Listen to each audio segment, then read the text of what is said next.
여러분 안녕하세요. 이번 시간에는 을사년 일주별 운세 중에서 을의 일주에 대해서 한번 알아보는 그런 시간이 되겠습니다.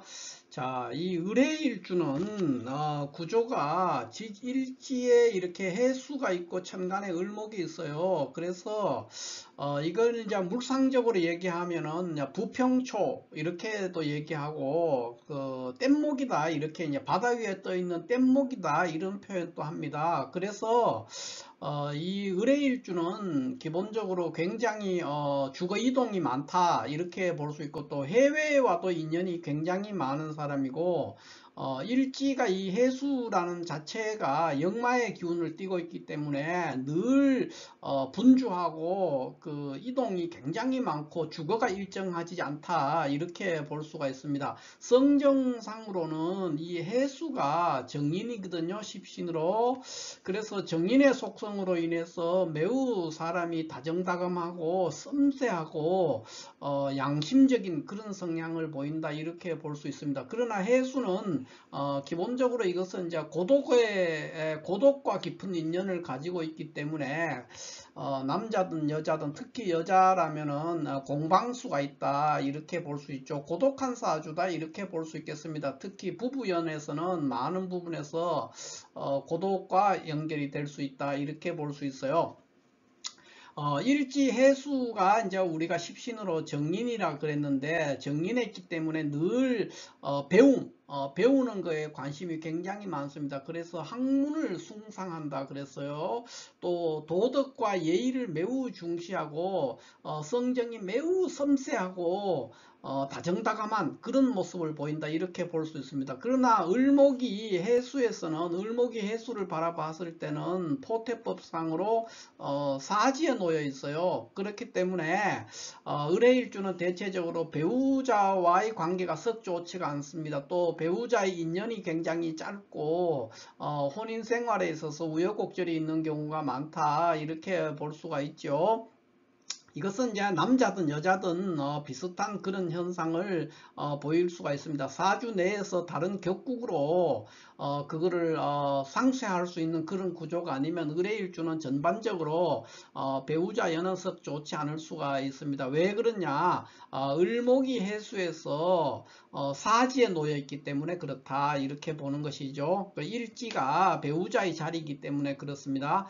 그 다음에 또 재성, 이 재는 이제 무토를 기준으로 하면 무토도 역시 똑같이 이 사지에 놓이게 되거든요. 이렇기 때문에 어, 그, 제덕, 그러니까 제덕이 별로 좋지 않을 수가 있는 거죠. 그러니까 남자라면은 이제 처연이 불안하게 되는 거예요. 그래서 제복이 크지 않다. 이제 무토가 우리가 삼합을 할 것 같으면은 이노술에서 삼합을 하잖아요. 그러니까 술 다음에 해수가 있는 거예요. 그러니까 무토는 이제 절지에 놓이는 거예요. 이런 문제들이 있어서 그런 현상을 보인다 이렇게 볼 수 있죠. 그러니까 재복이 크지 않다. 그러니까 꼭 처연 이런 거 따지기 전에도 재물과 관련해서 자신의 노력에 비해서는 얻는 것이 그렇게 크지 않을 수가 있다 이렇게 볼 수가 있죠. 이게 이제 의뢰일주의 하나의 재와 관련돼 있고, 그 다음에 관성이 또 이게 그 해수에서 관이라는 거는 이 경금을 이야기하는 겁니다. 그래서 사유축 이렇게 삼합을 하니까 해자축에서 되니까 병지에 놓이게 되죠. 그러니까 관성이 병지에 있다. 이 말은 이제 병지라는 것은 역마에 해당이 되는 거예요. 역마. 그러니까 여자라면은 이 혼담이 천리 밖에서 일어난다 이렇게 얘기했어요. 그러니까 멀리 있는 사람하고 인연이 되는 그런 경우가 굉장히 많습니다. 또는 이제 이런 관성이 병지, 그러니까 남편이 늘 돌아다니는 사람이라는 거예요. 그러니까 출장이 많고 이러기 때문에 늘 부부 간에 정은 많을지라도 공방수가 있다는 거죠. 그래서 고독하다는 거예요. 그런 성향을 보이고, 이 해수 속에 들어있는 간목이 겁재인데 이게 생지이기 때문에 형제 간의 우애가 좋거나 또는 형제들 중에 잘난 형제들도 많고, 또 이 겁재가 생지에 있다, 이 말은 무슨 말입니까?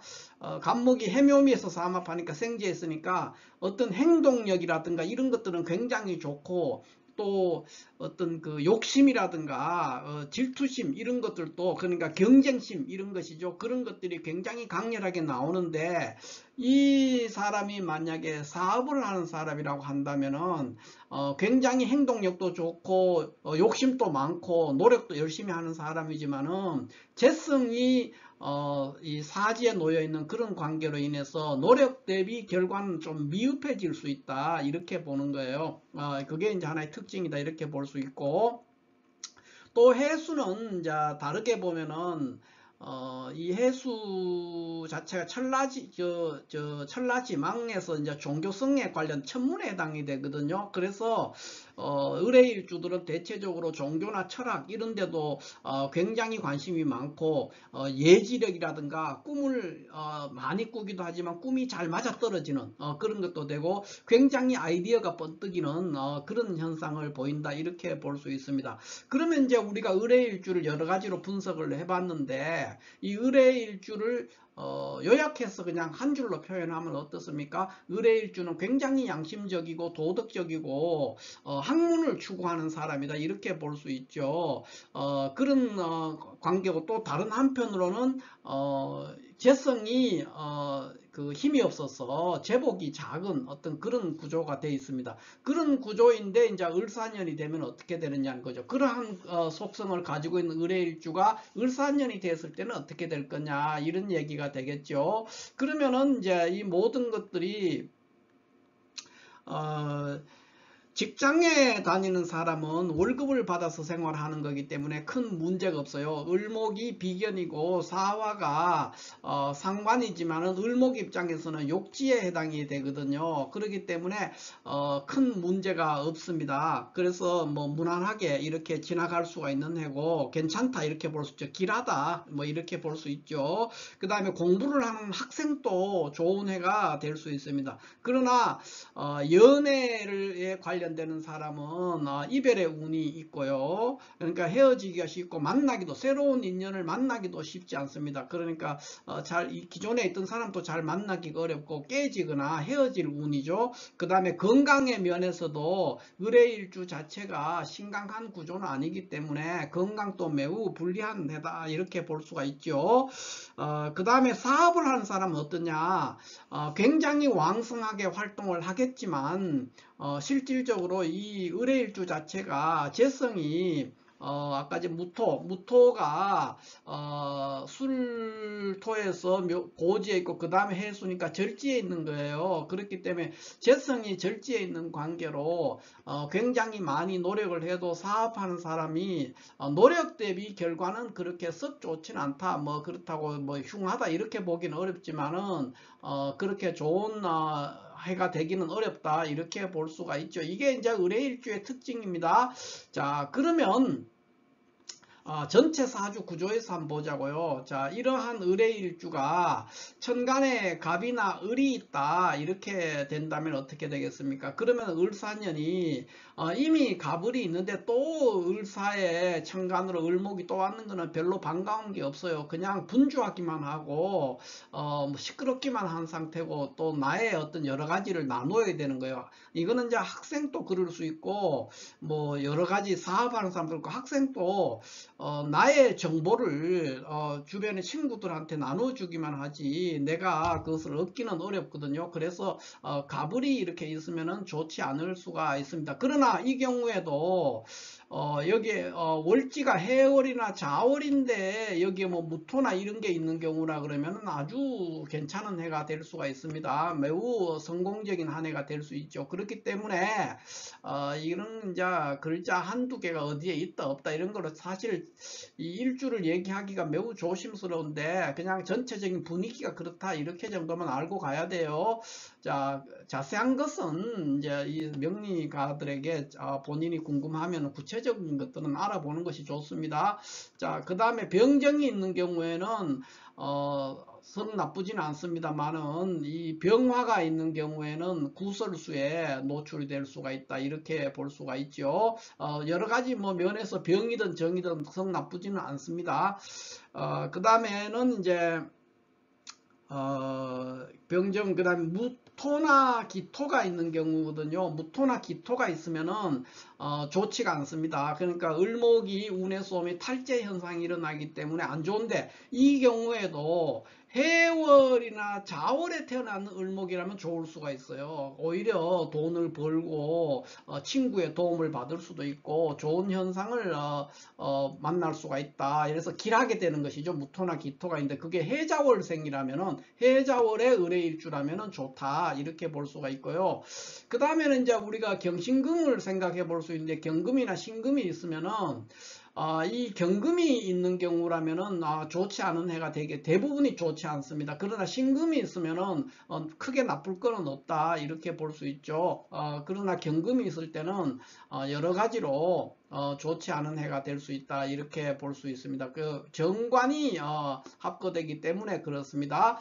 그 다음에 임계수가 있다 그러면 어떻게 되겠습니까? 임계수가 있어도 역시 마찬가지로 을목이 오면은 을목이 이 비견인데 이 임계수가 을목을 생하는 관계거든요. 그래서 이거는 이제 사주 전체 구조에서 임계수가 뭐냐는 것이죠. 어떤 글자냐에 따라서 많이 달라질 수가 있습니다. 그러나 그렇지 않다면은 이제 요 자체는 좋은 현상이 아니다 이렇게 볼 수가 있죠. 이렇게 해서 이제 천간에서 오는 글자들에 대해서 우리가 한번 알아봤고요.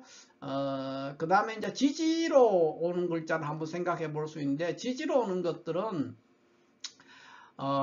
일단은 이 신금이 있으면은 좋지 않고요. 그 다음에 여기에 만약에 축이 있거나 또는 유가 있거나 지지에 이런 글자가 있다면 을사년이 상당히 괜찮은 결과를 낼 수가 있습니다. 그러니까 신금이 있을 때는 이제 별로 좋지 않습니다. 그러나 유나 축이 있는 사람이라면 지지에서 그러면 아주 좋은 한 해가 될 수가 있습니다. 여러 가지 뭐 변동은 있을 수가 있는데 좋은 해가 될 수 있죠. 그러나 전반적으로 일지에 해수가 있는데 을사년이 왔기 때문에 굉장히 변동수가 많고 그냥 조용하게 아무 일도 없이 이렇게 지나가긴 어렵고요. 그것이 결과가 좋든 나쁘든 관계없이 어쨌든 굉장히 분주하고 번거로운 한 해가 될 수 있다 이렇게 볼 수가 있겠습니다. 자, 이렇게 해서 을사년 을의일주에 대해서 간단하게 한번 살펴봤습니다. 감사합니다.